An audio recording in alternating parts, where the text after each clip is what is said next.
Hello दोस्तों, कैसे हो? आपका स्वागत है त्रिपान स्टडी सेंटर में। आज जो हम करने जा रहे हैं क्लास 12 एनआईओएस बोर्ड का जो है बायोलॉजी का चैप्टर नंबर 8। इसमें जो है absorption, transport and the water loss of in a plant में हम पढ़ेंगे। ये चैप्टर अति महत्वपूर्ण है क्योंकि ये 8th 9th 10th 11th 12th के जो है काफ़ी इंपॉर्टेंट रखता है। ये एनसीईआरटी के कुछ सिलेबस जो है इसमें आपके समक्ष होगा। देखिए दोस्तों, त्रिपान स्टडी सेंटर जो है आपके सहूलियत के लिए ये जो है हिंदी इंग्लिश दोनों ही लैंग्वेज में आपके समक्ष प्रस्तुत होता है। तो ये काफ़ी इंपॉर्टेंट रहता है क्योंकि आपको दोनों लैंग्वेज का डोज जो है आपको मिलेगा। ठीक है, लेकिन आपको पता ही है कि चैप्टर स्टार्ट करने से पहले एक बात जो मैं हमेशा कहता हूँ, जिसको आपको सोचना भी चाहिए, विचार भी करना चाहिए और अमल भी करना चाहिए, वो ये है कि जब भी वीडियो देखिए पूरा देखिए, क्योंकि अधूरा जानकारी सदैव खतरनाक होता है। साथ में एक इंपॉर्टेंट बात ये भी रहता है, अगर आप पहली बार वीडियो देख रहे हो तो लाइक शेयर सब्सक्राइब करना मत भूलना। देखिए दोस्तों, लाइक कीजिएगा तो बनाने वाले का जो है प्रोत्साहन बढ़ता है और आपके लिए अच्छा से अच्छा करने की कोशिश करता है। ठीक है, सब्सक्राइब करना आपके हित में है। इसका कारण ये है कि अगर आप सब्सक्राइब करके रखोगे तभी जो है मेरा वीडियो का नोटिफिकेशन मिलेगा। और आपको पता है कि मैं हर क्लास का जो है सब्जेक्ट डालता ही रहता हूँ समय समय पे। तो अगर सब्सक्राइब करके नहीं रखिएगा तो शायद उस वीडियो से आप अनभिज्ञ रह जाइएगा, यानी वो आपको प्राप्त नहीं होगा और आप उसका नॉलेज नहीं ले पाइएगा।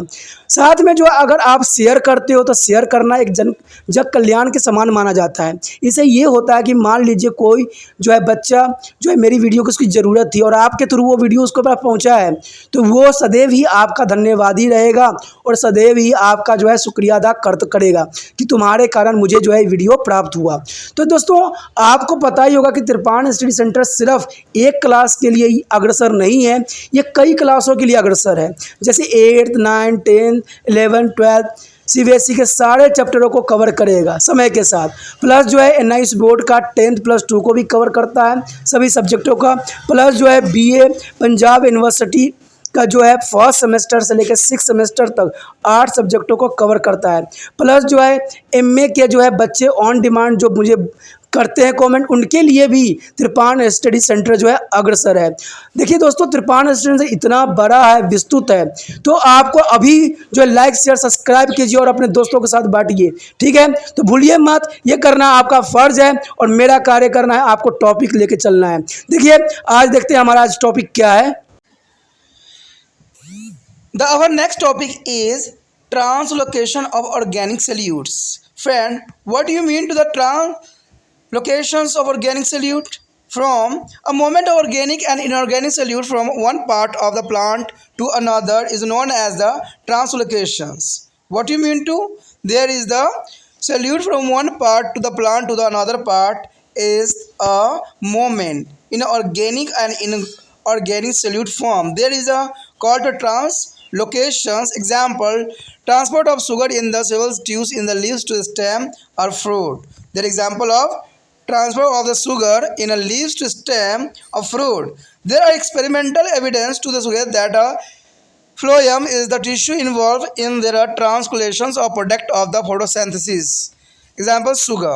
Sugar is produced in a photosynthesis in the leaves and then sent to the all part of the plant from the growth and development of plant. Leaves is known as the source where the food is produced and all other part of the plant which is receive these foods is known as the sink. What do you mean to sink? Sink can be root, stem, fruits and storage organ like a tuberous bulb and the rhizomes. This is unlike conduction of water in a xylem will take place is one direction from the root to a bud in the aerial part of the plant. Phloem. Translocations for a leaves take place in all directions. The next is a mechanism of translocations. What do you mean to the mechanism of translocations? Mean a sugar solution in the phloems will their tubes move along with the water potential gradient and create between the source leaf and sink storage cell. Their source is leaf and sink is a storage cell. Here the find a Marx moment of the sugar solutions from the leaves is a mesophyll to series is a tube of the leaves and then to all part of plant. So here show in this diagram In diagram, there is translation of mechanism. There is show on carbon dioxide of upper side, then high OP is the mesophyll cells a leaf. The sugar from photosynthesis, and here is a water movement and in the xylem tissue, and the water from a soil, the root cells, and sugar consumed to the storage, and the sugar solution and the loaded in their several tubes is means to the phloem. The diagram is clarity for the translation of the mechanism in a plant and their processing. And this model known as the Munch photosynthesis is a mass flow theory is the most acceptable model for the phloems and translocation. There is a Munch hypothesis known as the Munch hypothesis or mass flow theory is the most acceptable model for the phloem translations. दोस्तों अगर देखा जाए तो कहते हैं कार्बनिक विलयों का जो स्थानांतरण होती है ये बहुत ही इम्पोर्टेंट होता है। आखिर जो हम ट्रांसलोकेशन पढ़ते हैं उसका मतलब क्या होता है? देखिए, ट्रांस का मतलब होता है स्थान, अंतरण का मतलब होता है लोकेशन। तो इसलिए हम जो है दोनों से मिलके बना है, यानी कार्बनिक विलयों का जो है स्थानांतरण कैसे होता है। तो यही हमारा टॉपिक भी है कि कार्बनिक विलयों का जो है स्थानांतरण किस प्रकार होता है और इसमें क्या अपना जो है विशेष योगदान देता है। तो कहते हैं कार्बनिक जो कार्बन और अकार्बनिक विलीय पदार्थों का पौधों के एक भाग से दूसरे भाग तक पहुंचाने को हम स्थानांतरण कहते हैं, यानी स्थान प्लस अंतरण यानी ट्रांसलोकेशन कहते हैं। यानी याद रखना ये बात बहुत इजी है कि कार्बन और कार्बनिक पदार्थ यानी इनऑर्गेनिक विलीय पदार्थों को जो है पौधे के दूसरे भागों में पहुंचाने के लिए जो तकनीक है, जो रूल है, जो रेगुलेशन, उसको हम ट्रांसलोकेशन कहते हैं या क्या कहते हैं स्थानांतरण। ठीक है, साधारण शब्दों में चलीनी नालिकाओं में शर्करा के परिवहन को स्थानांतरण कहते हैं। अगर साधारण भाषा में लोग हैं तो जो नालिकाओं में जो शर्करा यानी शुगर का जो ट्रांसफ़र होती है उसी को स्थानांतरण कहते हैं। तो ये बहुत ही आसान शब्दों में था। कहते हैं कुछ प्रयोगात्मक तथा सुझाए गए हैं कि फ्लोएम का एक ऐसा ऊतक है जो प्रकाश संश्लेषण के उत्पादकों जैसे शर्करा के स्थानांतरित करने का काम भी करता है। यानी प्रकाश संश्लेषण में जो होता है ट्रांसलेशन करते हैं ये सारे पत्तियां जो होते हैं, यानी अपना भोजन को जो है विभिन्न विभिन्न पार्टों में पहुंचाना ही इनका उद्देश्य है।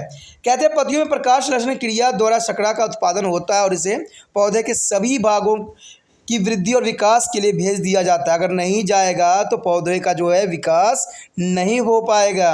इसलिए जो है translocation is the most important processing in a plant. So पत्ती एक ऐसा साधन है जहाँ पर भोजन उत्पन्न होता है और पौधों के दूसरे भागों में यहाँ पर भोजन पहुँचाया जाता है, जिसे हम शिंक कहते हैं। शिंक नाम से जाना जाता है।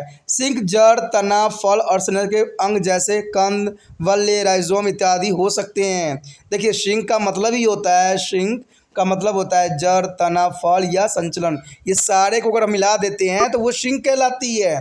ठीक है, इस प्रकार जाइलम में पानी का जो है अनचाहा संचलन जो कि एक दिशा में शुरू होकर जड़ से होकर पौधे के ऊपरी वलय भागों में भेजा जाता है। फ्लोएम स्थानांतरण पत्तियों द्वारा सभी दिशाओं में होना सुनिश्चित करता है। अब देखिए ये कितना इम्पोर्टेंट था कि सारे पार्ट में पहुंचाना भोजन, क्योंकि देखिए अगर नहीं पहुंचेगा सभी पार्टों में भोजन तो पौधा जो है पूरी तरह से प्रॉपर ग्रो नहीं करेगा। तो ये बहुत ही इम्पोर्टेंट होता है, क्योंकि जो हमारा इनऑर्गेनिक ऑर्गेनिक मटेरियल है उसको पहुंचाना, यानी कार्बन और अकार्बनिक पदार्थ जो है उसको जो है पौधे के विभिन्न भागों में पहुँचाना बहुत ही महत्वपूर्ण होता है। क्योंकि आपको पता है भोजन अगर नहीं पहुँचेगा तो वो पार्ट जो है ग्रोथ नहीं करेगा, एक्टिव नहीं रहेगा। अब इसमें जो है हमारा मैकेनिज्म क्या है ट्रांसलोकेशन की, यानी स्थानांतरण की क्रियाविधि क्या है। देखिए मैकेनिज्म क्या है, क्रियाविधि। ठीक है, तो क्रियाविधि क्या है, कैसे कार्य करता है, तो ये बहुत ही इंपॉर्टेंट बात यहाँ पर रखता है कि क्रिया कैसे करता है।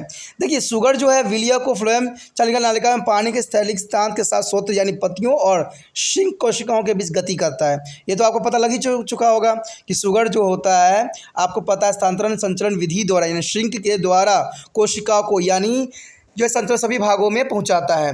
तो ये बहुत इंपॉर्टेंट है। लेकिन यहाँ पर सबसे इंपॉर्टेंट बात आती है कि इसका हम डायग्राम अगर ड्रॉ करना चाहें तो किस प्रकार करेंगे। अब देखिए यहाँ पर जो है कार्बन डाइऑक्साइड की उपस्थिति में जो है पत्तियों की जो मेसोफिल जो होता है कोशिका में उच्च ओपी प्रकाश रश्मि से प्राप्त शर्करा इकट्ठा करता है, यानी इसको हम कहते हैं वाष्प उत्सर्जन द्वारा जल का क्षय। ठीक है, उसके बाद जल नालिका फ्लोएम में भरा हुआ है शर्करा विलयन के रूप में प्रस्तुत होता है। फिर शर्करा उपयुक्त अथवा संचलित करती है।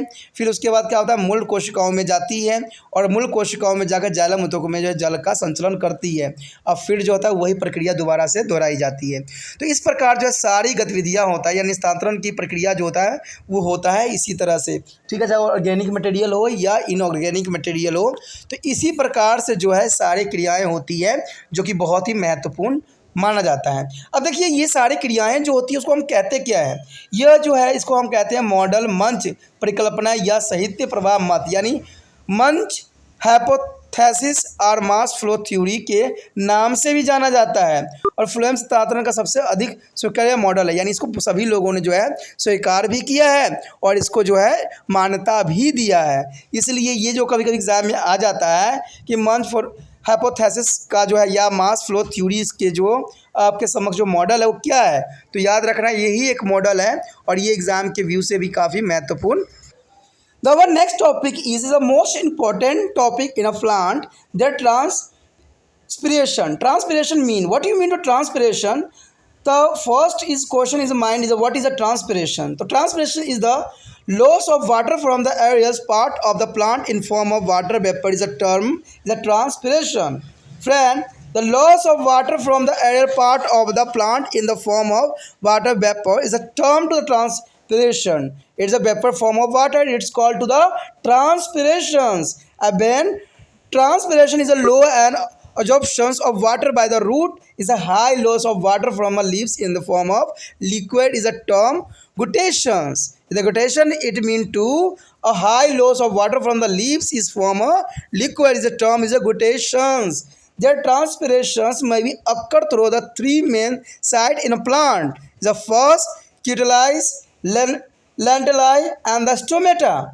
The first of cuticuli. The cuticles means cuticles is a wax is the covered by the epidermis of leaves and the green herbaceous stem. So it is a mean to chick and the transpiration still about a 10% of the total transpiration may be take place through the fine cuticulars pores and he is a process known as the cuticular transpiration. It is called to the cuticulars transpiration. And lentili are the area in the bar of the stem, branches and the flesh fruit. Here the flesh fruits which are made up to the loosely arranged cell that account of about 0.1% of water loss. It is known as a lenticular transpirations. And the eighth list is a stomata. The stomata are the minute spore on the epidermis of leaves or terete gray stems whose the opening and closing are controlled by the guard cell. About 90% of water loss from a plant take place through the stomata by processing known as the stomatal transpiration. Friend, it is a stomatal transpiration in a stomata. The our next topic is mechanism of transpiration. So, the transpiration occur in the two stages. Mechanism of transpiration is a two stages. Is first is the evaporations of water from a cells walls of mesophyll cells into the intracellular space, and second is a diffusion of this water vapor of internal cellular space into the outside atmosphere through the cuticulus, lentili, and the stomata when the outside atmosphere is dried. So, factor affecting to transpiration. Who is the factor is affecting our transpiration? So, there is the first, there are many external internal factors that affect a process. The first is temperature. First is temperature. The increasing in temperature increasing the rate of transpirations by the increasing the rate of evaporation of water from a cell surface and decreasing a humidity of the atmosphere. Second is the wind velocity. The wind velocity is an important factor. The increasing in the wind velocity increasing the rate of transpirations by removing the water vapor of the atmosphere and the lowering the relative humidity around the aerial part of a plant. So, third is a light. The light has got no direct effect on the rate of transpiration, but is indirectly it is affect the rate in the two way. The firstly by the controlling the stomata opening and secondly by the affecting the temperature. With the increasing intensity of the light Light rate of transpiration increasing because stomata get open and temperature increase. And fourth is water supply. Friend, fourth is a water supply. Here, deficiency of the water supply in the soil decrease the rate of transpiration by the decreasing the rate of absorption. When the deficiency of water in the soil because too much, then the plant lightly and they do not recover from the wetlands unless water to supply in the soil. This is known as the permanent wetlands. The permanent wetlands is the when in the hot and dry summer day the plant transpire more casual to higher water loss by the leaves than the root are able to absorb even though there is enough water in the soil. The plants with the gravitating to the temporarily weldings as the plant recover from such weldings in their late afternoon at a night. The next is atmospheric pressure. There is a fifth point is atmospheric pressure. The reduction of the atmospheric pressure reduces the density of external atmosphere, thus the permitting more rapidly diffusion of water plant growings on the high altitudes will show higher rate of transpiration and there is a development of extrophatics corrector. The extrophatic corrector there is important. Atmospheric pressure is the a pressure of reduce the density of external atmosphere. The reduce the density of external atmosphere. The sixth point is the atmospheric humidity. The most important factor of effect to transpirations. There is a atmospheric humidity. The humidity means to the amount of water vapor present in the atmosphere. The diffusion and evaporation of water depend on the vapor pressures and the gradient of the difference of water potential gradient between the atmosphere and the inside of leaf. So more the difference, more will be the rate of transpiration. It is a atmospheric humidity is the most important to evaporation of the water in a plant. The internal plant factor. The content plant adaptations reduced transpirations mean a reduced size of the leaves, thereby to reducing a transference of surface. Some exophatics a plant have a needles like a spine like a leaves, the pinnae and the openidia.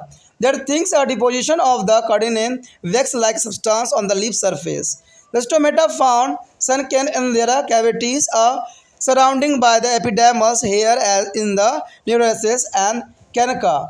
And the root shot is a ratio when there is more root and the less of shorted system of leaves. There will be a more and transpiration root is the water absorbing a surface and the short are leaves representing the transpiring surface. High root short ratio will be causal to more transpiration.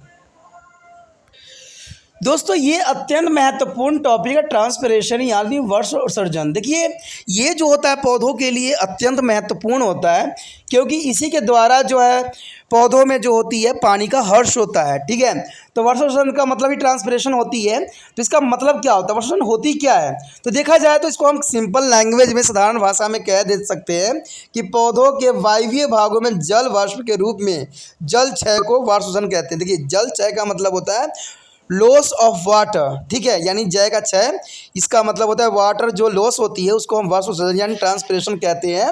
और द्रव्य रूप में इसे जो है बिंदु स्वात यानी गुटेशन कहते हैं या बिंदु स्वात्र कहते हैं। तो याद रखना बिंदु स्वात्र कहते हैं जो जिसमें द्रव्य के रूप में होते हैं, और जो जल के क्षय के रूप में होते हैं उसको हम वाष्प उत्सर्जन कहते हैं यानी ट्रांसपिरेशन। तो इसमें दो राय आपको नहीं होना चाहिए। कहते हैं पौधों में वर्ष उत्सर्जन मुख्यतः 3 प्रमुख स्थानों में होता है। ठीक है, जैसे कुलीकट में हो गया। ठीक है, उसके बाद है लेंटिसेल्स यानी वर्तरंध्र में हो गया, यानी रंध्र यानी स्टोमेटा में हो गया। तो ये 3 चीज़ें जो होती है काफ़ी महत्वपूर्ण होता है जिसमें ये चीज़ें होती है। देखिए वेलकुट अपना जगह पर अपना स्थान रखता है, वातरंध्र अपना जगह पर अपना स्थान रखता है, और रंध्र जो स्टोमेटा होता है अपना स्थान पर रखता है। जैसे कि आप अभी तक सब्सक्राइब नहीं किए हो तो ये आपके लिए भी एक कहते हैं एक तरह से वाष्प उत्सर्जन हो जाएगा। रीजन इसका ये होता है कि अगर आप जैसे सब्सक्राइब करके रखते नहीं हो तो दोबारा जो मैं टॉपिक भेजूंगा आपके लिए तो वो टॉपिक आपको मिलेगा नहीं, फिर रह जाओगे। तो सोचिए नहीं दोस्तों, विचार नहीं कीजिए, फटाक से सब्सक्राइब का बटन दबा दीजिए जिससे कि आपको जो होगा मेरे नेक्स्ट वीडियो का जो है नोटिफिकेशन मिलता रहेगा। और आपको पता है कि त्रिपाण सेंटर सिर्फ यहीं तक नहीं है सिर्फ रुका हुआ है, इसका बहुत विस्तृत है, समय के साथ सब कुछ होता चला जा रहा है। तो आप जो है जल्दी सब्सक्राइब कर लीजिए, कहीं आप चूक ना जाओ, बाद में कहीं सोचने में ना लग जाओ कि भाई जो मैंने देखा था वीडियो कि क्या नाम था उसका, क्या चैनल का नाम था। तो यही बच्चे मुझे बार बार बताते हैं कि आपका चैनल तो मिलता ही नहीं है। ठीक है, नहीं मिलता, रीज़न तो यही है ना कि आप सब्सक्राइब करके रखते नहीं हो ना, आपको पूरे वीडियो का इन्फॉर्मेशन रहती है। तो ऐसा ही होता है, क्योंकि देखिए जो चीज़ हर्ट्स हो जाता है ना, जो चीज़ कहते हैं लॉस हो जाता है, उसको दोबारा मिलना संभव नहीं होता है। अगर पौधों में पानी जो है हर्ट्स हो जाए तो फिर दोबारा जो है उसको पत्तियों को खींचना पड़ता है। तो आपको क्या करना पड़ेगा, बार बार ढूंढना पड़ेगा, बार बार ढूंढना पड़ेगा, और इससे टाइम वेस्ट होता है। इसलिए क्या कीजिए, सोचिए नहीं, विचार न कीजिए, क्योंकि कहते हैं ना गलत कामों के लिए हमें 10 बार सोचना पड़ता है, और अच्छे कामों के लिए कभी सोचने की आवश्यकता नहीं होता है। सिर्फ एक सब्सक्राइब जो रेड बटन दिखता है उसको सब्सक्राइब करके आगे निकल जाना होता है। इससे क्या होता है कि अगर आप इस क्लास में हो, एनआईएस में हो, या +1 में जो है बायोलॉजी पढ़ रहे हो, या +2 में पढ़ रहे हो, तो इस दोनों के लिए जो है बहुत महत्वपूर्ण है। ये 3 क्लासों के लिए अत्यंत महत्वपूर्ण है। ये एनआईएस बोर्ड के लिए जो बायोलॉजी बच्चे पढ़ते हैं, जो 11वीं के जो बायोलॉजी पढ़ते हैं, एनसीईआरटी हो या यूपी बोर्ड हो या आपका बिहार बोर्ड हो, सब जगह यही चलता है। ये दो राय नहीं है, तभी तो मैं इसको सिलेबस वाइज डाल रहा हूँ, टॉपिक वाइज डाल रहा हूँ कि आपके लिए जो हो ये सुविधाजनक हो। ठीक है, तो सोचना नहीं है ना विचार करना है। विचार गलत कामों में किया जाता है कि हम करें चाहे ना करें, लेकिन अच्छे कामों में सोचना नहीं होता, सिर्फ दबाना होता है। चलिए आप जो है सब्सक्राइब का बटन दबाइए, हम आगे जो है सिलेबस को देखते हैं क्या है जो है हमारा अगला क्यूटिकल। क्यूटिकल कहता है ये है कि क्यूटिकल पत्तियों और शुष्क जो है तनों का ऊपरी मोम और आवरण जो क्यूटिकल कहलाता है, यानी जो मोम की जो आवरण होता है ना पत्तियों और शक्तियों के तनों के ऊपर, तो उसे हम कहते हैं क्यूटिकल। क्यूटिकल यद्यपि इसका जो अर्थ यह हुआ कि वर्षोजन रुकेगा, यानी वो वर्षोजन रुकने के लिए ऐसा होता है, परंतु कहते हैं लगभग संपूर्ण वर्षोजन का लगभग 10% भाग जो होता है क्यूटिकल के द्वारा ही होता है, और इसे उपचरित यानी क्यूटिकुलर्स वर्षोजन के नाम से भी जाना जाता है, यानी उसको हम उपचर्मीय यानी क्यूटिकुलर कहते हैं। तो ये चीज़ें बहुत इंपॉर्टेंट रहता है। उसके बाद है वातरंध्र। वातरंध्र जो होती है पेड़ की छाल के ऊपर वातरंध्र पाए जाते हैं, यानी याद रखना कि पेड़ की जो छाल होती है उसके ऊपर ही पाया जाता है, और ये छिद्र रूप से जो व्यवस्थित कोशिकाओं को निर्मित होती है, और इसके द्वारा जो है लगभग 0.1% जल का क्षय होता है। इसे हम वातरंध्रित वर्षोजन कहते हैं, वातरंध्रित वर्षोजन। लेकिन आप रंध्र से तो आप परिचित ही होंगे, यानी स्टोमेटा से तो आप पता है कि 8th क्लास से 7th क्लास 6th सब में पढ़े हो। तो रंध्र जो होती हैं पत्तियों को एपिडर्मिस में बहुत छोटे छोटे रंध्र होते हैं, जिनका खुलना और बंद होना द्वार कोश यानी गार्ड सेल पर निर्भर करता है। लेकिन मैंने आपको पढ़ाया भी था कि इससे भी बड़ा जो है गार्ड सेल को कौन नियंत्रण करता है। तो ये आपके लिए क्वेश्चन है कि गार्ड सेल को कौन सेल जो है नियंत्रण करता है। जिस बच्चों ने अगर टॉपिक ढंग से सुना होगा, जाना होगा, वो मुझे कमेंट करें और बताएं कि गार्ड सेल को नियंत्रण कौन सा सेल करता है। ठीक है, अगर जो बच्चे इंटेलिजेंट है वो करेंगे, जो नहीं कहोगे वो तो बेचारे लीव कर जाएंगे, उनको क्या मतलब है। लेकिन कहते हैं स्टूडेंट वही होता है जो हर एक क्वेश्चन को जो है दिमाग में रखता हो। तभी मैंने याद करो, मैंने बोला भी था कि ये पीएमटी के लिए महत्वपूर्ण क्वेश्चन है कि गार्ड सेल को कौन सा सेल जो है नियंत्रण करता है। ठीक है, चलिए ये आपके लिए कमेंट के लिए छोड़ देता हूँ, आगे हम करते हैं। कहते हैं पौधों में लगभग जो है 90% जल क्षय रंध्रों द्वारा होती है, और इसे जो है स्टोमेटल वर्षोजन कहते हैं, यानी रंध्रीय जो है वर्षोजन कहलाता है। अब कहते हैं वर्षोजन की जो प्रक्रिया होती है किस प्रकार होती है, देखिए इसका मेकानिज्म्स भी बहुत इंपॉर्टेंट रखता है। अब कहते हैं वर्षोजन 2 अवस्थाओं में होती है, एक होता है मेसोफिल कोशिकाओं से लेकर अंतरकोशिकीय अवकाशों के पानी का विशिष्ट होना, और दूसरा जो है अंतरकोशिकीय स्थानों से इस जल वाष्प का विस्तरण पहाड़ी वायुमंडल में होता है। जब बाहरी वायुमंडल अपेक्षाकृत कम नम हो, यानी जो बाहर होता है वो कम नम्र हो, तो जाके ये वाष्पोजन होना जो है होता है। कहते हैं उसके बाद जो है हमारे समग्र वाष्पोजन को प्रभावित करने वाले कौन कौन से कारक है। देखिए एग्जाम में ये क्वेश्चन जरूर पूछ लेता है, मैं पहले ही कह रहा हूँ कि वर्षोजन को प्रभावित करने वाले कौन कौन से कारक हैं जो इसको प्रभावित करता है। तो ये कई बार एग्जामिनरों का फेवरेट रहा है क्वेश्चन, और एग्जाम में आने के चांसेस भी है, चाहे किसी भी क्लास में हो। अगर सिलेबस है आपके तो ये क्वेश्चन 100% जो है एग्जामिनर का फेवरेट क्वेश्चन ही रहता है, ये मैं लिख के दे सकता हूँ। ठीक है, कहते हैं वर्षोजन के प्रभावित करने वाले कारक जो होते हैं एक तो होते हैं आपको बाहरी, एक होता है आंतरिक। दो तरह के प्रभावित करते हैं, बाहरी कारक और एक आंतरिक कारक। तो सबसे पहले तो हमारा पता ही है कि तापमान होती है। तापमान किसी भी चीज़ को प्रभावित करने के लिए अपना महत्वपूर्ण योगदान देता है। तो टेम्परेचर जो होती है, तापमान बढ़ोतरी से वर्षण की दर बढ़ जाती है, क्योंकि भाई जितना टेम्परेचर होगा उतना पौधे में से जो है पानी का हर्ष होना, ये तो संभावित ही है, जिससे कोशिका की सतह से पानी के वर्षण की दर भी बढ़ जाती है और वातावरण में आर्द्रता से कमी आ जाती है, यानी पौधों में जो है पानी कमी आ जाती है। उसके बाद वायु वेग यानी विंड वेलोसिटी भी इंपॉर्टेंट रखता है। अगर मान लीजिए तेज हवाएं चल रही है तो इसका भी जो है फर्क पड़ता है। कहते हैं वायु वेग में बढ़ोतरी से वाष्पोत्सर्जन की दर बढ़ने की द्वारा जो है वायुमंडल से जलवाष्प को हटने या अपेक्षित आर्द्रता को कम कर देती है। तो ये भी एक इम्पोर्टेंट फैक्टर यहाँ पर अदा करती है। उसके पश्चात है प्रकाश। देखिए लाइट भी एक अपना जगह पे महत्वपूर्ण योगदान देता है। कहते हैं प्रकाश यानी लाइट, वर्षण की दर पर प्रकाश के परोक्ष रूप से कोई सीधा प्रभाव नहीं पड़ता है, परंतु अपरोक्ष रूप से यह दर को दो तरीकों से प्रभावित करता है। प्रथम तो बात ये कहती है कि रंध्रों में खुलने की प्रक्रिया को नियंत्रण करके और दूसरा तापमान को प्रभावित करके। तो ये दो तरीके जो है प्रकाश प्रभावित करता है। एक जो है प्रक्रिया को नियंत्रण करके यानी खुलने वाली प्रक्रिया जो होती है, दूसरा जो है तापमान को प्रभावित करके। प्रकाश की तीव्रता बढ़ने से वर्षण की दर भी बढ़ जाती है, क्योंकि रंध्र खुल जाता है और तापमान बढ़ता है।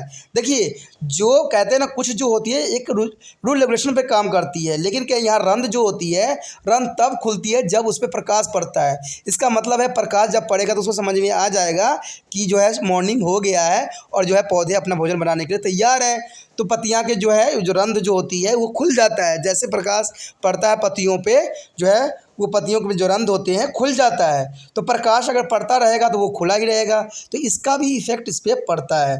उसके पश्चात जो है जल आपूर्ति। देखिए वाटर सप्लाई जो है एक महत्वपूर्ण यहाँ पर जो है रोल अदा करता है। कहते हैं जो मिट्टी या मृदा में जल आपूर्ति में कमी के कारण अवशोषण की दर कम होने के कारण वर्षजन की दर भी कम हो जाती है।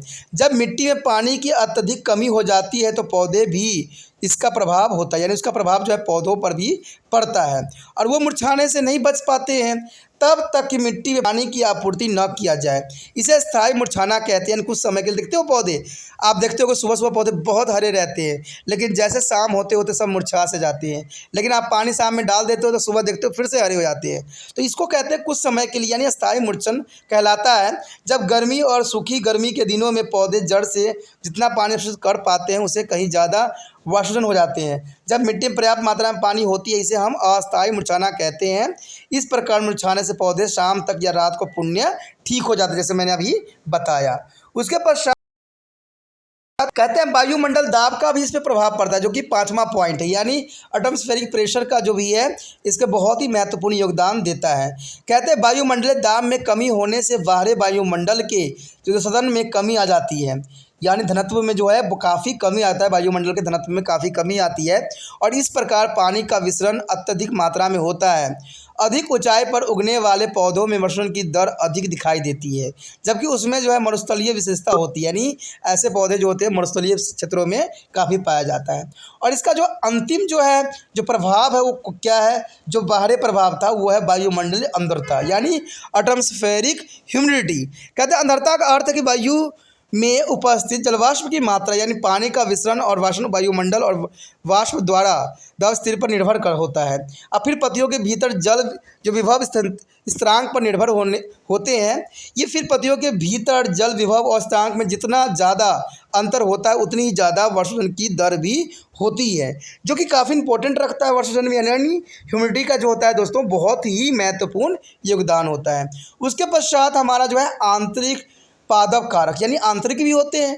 अगर बाहर हमने पढ़ा है तो उसके अंदर भी कुछ ऐसा चीज़ है जो है वाष्पोत्सर्जन को काफ़ी प्रभावित करती है। तो पहला तो यही आता है, कुछ पौधों में जो है अंकुलनता वाष्पोत्सर्जन की कम करती है, यानी अंकुलनता जो होती है उसके वाष्पोत्सर्जन को कम करती है। दूसरा जो होता है पत्तियों के आकार में कमी। देखिए पत्ती अगर कम आकार होगा तो वाष्पोत्सर्जन भी कम होगा, जिससे कुछ जो वाष्पोत्सर्जन की सतह कम हो जाती है। और मौसम पौधों में सुई जैसे कांटे जैसी पत्तियां पाई जाती है, यानी पाइन और एपेशिया जो है नागफनी में पाया जाता है। तो इसका कारण यही है, यानी ये आंतरिक हुआ प्रभाव कि पहले ही पत्तियां जो हो छोटी हो जाए, इससे न पत्तियाँ बड़ी होगी न वाष्पोत्सर्जन अधिक होगा।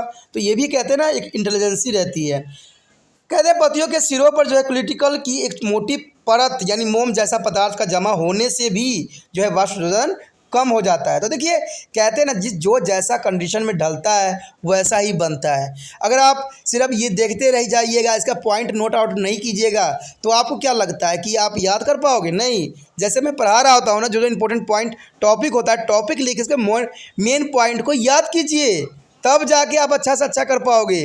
नहीं, सिर्फ देखने से नहीं होता है। जब भी आप मेरा वीडियो देखा करो तो साथ में पेन और पेंसिल ज़रूर रखा करो, साथ में उसके पॉइंट नोट डाउन करने के लिए। यही तो एक इंटेलिजेंट बच्चे की समझदारी है। सिर्फ हाथ में मोबाइल पकड़ लेने से, देख लेने से कुछ नहीं होता है। ये फिल्म नहीं है दोस्तों, ये एजुकेशन है।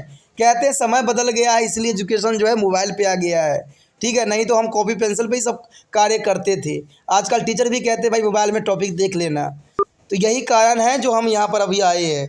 उसके पश्चात है क्रेडा और साइक्लस में रंध्र रोम में घिरे हुए गुहाओं में धंसे पाए जाते हैं। यानी ये गुहा जो होती है इसमें धंसे पाए जाते हैं, जो कि काफ़ी महत्वपूर्ण योगदान देता है। उसके पश्चात जो है इसमें बताया गया है कि जल प्रवाह अनुपात जब बहुत सारी जड़ें हो और प्रवाहित तंत्र में पत्तियाँ कम तथा वसन की अधिक होगी तो जड़ें जो है पानी अवशोषित करने का सतह और प्रवाह पत्तियों पानी की अवशोषित करने की सतह है। अधिक जल प्रवाह अनुपात अधिक वसन के कम कारण होगा। देखिए कहते हैं जड़ों प्रवाह का भी अपना एक कार्य होता है। इससे जो होता है अधिक से अधिक जो है पानी पौधे खींच सकते हैं, क्योंकि जितने जड़ें होंगे उतना पानी खिंचाएगा और उतना वसन को जो है थोड़ा सा कम किया जा सकता है। उसके पश्चात जो है हम पढ़ेंगे वसन के डंठों की क्या अपनी भूमिका है। आगे का टॉपिक जो रह गया है दोस्तों हम अगले पार्ट में करेंगे, अगले भाग में करेंगे। तो आप इस तरह बने रहिए त्रिपाण स्टडी सेंटर के साथ और अपने दोस्तों के साथ भी शेयर कीजिए। इसी के साथ जो है दोस्तों हमारा टॉपिक आज खत्म हो रहा है। ठीक है, अगर आपको अच्छा लगा तो लाइक शेयर सब्सक्राइब जरूर कीजिए। अगर पहली बार अगर आप वीडियो देख रहे हो, पहली बार मेरे चैनल पे आए हो, तो सब्सक्राइब करना आपका फर्ज बन जाता है। सब्सक्राइब करने से ये होगा कि जो भी मैं आप क्लास के रिगार्डिंग कोई भी वीडियो डालूंगा उसका नोटिफिकेशन जो है समय समय पर आपको प्राप्त होता रहेगा। अगर सब्सक्राइब नहीं कीजिएगा, अगर आप दोबारा से त्रिपाण स्टडी सेंटर पर आने की कोशिश कीजिएगा तो वहां पर आप त्रिपाण लिखिएगा तो जो है वो त्रिपस कर देगा। ठीक है, जो आप गूगल पर सर्च करेंगे त्रिपस कर देगा, जिससे वजह से आप जो है मेरे वीडियो का जो है फायदा नहीं उठा पाओगे। तो सोचिए मत, विचार मत कीजिए, सब्सक्राइब कीजिए। आप सोचते होइएगा कि मेरे जो एग्जाम खत्म हो जाने के मेरा क्या जरूरत है त्रिपाण स्टडी सेंटर से। ठीक है, तो इसलिए सब्सक्राइब नहीं करने का सोचिएगा। लेकिन दोस्तों ऐसा नहीं है, त्रिपाण स्टडी सेंटर जो है बहुत हेल्पफुल है। क्योंकि ये जो है आपके 8th class 9th 10th 11th 12th जो आर्ट्स के सब्जेक्ट को कवर करता ही है, प्लस जो है ये NIC बोर्ड के जो है 10th प्लस 2 को भी कवर करता है। साथ में BA जो है फर्स्ट ईयर से लेकर 6 सेमेस्टर तक बच्चों के लिए ये अग्रसर रहेगा आर्ट्स सब्जेक्ट में। तो सोचिए नहीं, विचार नहीं कीजिए, काफी जो है त्रिपाण स्टडी सेंटर का फायदा ही फायदा है। ठीक है, अगर आप मुझे प्रोत्साहित करोगे तो आपके लिए मैं तरह तरह के वीडियो बनाऊंगा जो आपको फायदा पहुंचाएगा। एग्जाम के तौर पर मैं आपको जो है पेपर भी आपको सोल्यूशन करके दिखाऊंगा जो आपके लिए फायदेमंद रहेगा। अगर नहीं सब्सक्राइब कीजिएगा, मेरा मनोबल घटेगा, तो हो सकता है कि आपको फिर दोबारा मैं ना वीडियो बनाऊं और आपको फायदा ना पहुंचाऊं। तो अभी भी नहीं सोचिए, मेरा जितना आप फैलाइएगा, जितने दूसरे बच्चों के साथ शेयर कीजिएगा, उतना जो है मैं आपके लिए कार्य करने में अग्रसर रहूंगा। ठीक है दोस्तों, इसे सोचिए मत, विचार मत कीजिए, अभी सब्सक्राइब कीजिए और अपने व्हाट्सएप स्टेटस पे लगाइए और दूसरे बच्चों के साथ भी शेयर कीजिए। ठीक है दोस्तों, अपना ध्यान रखना। बाय।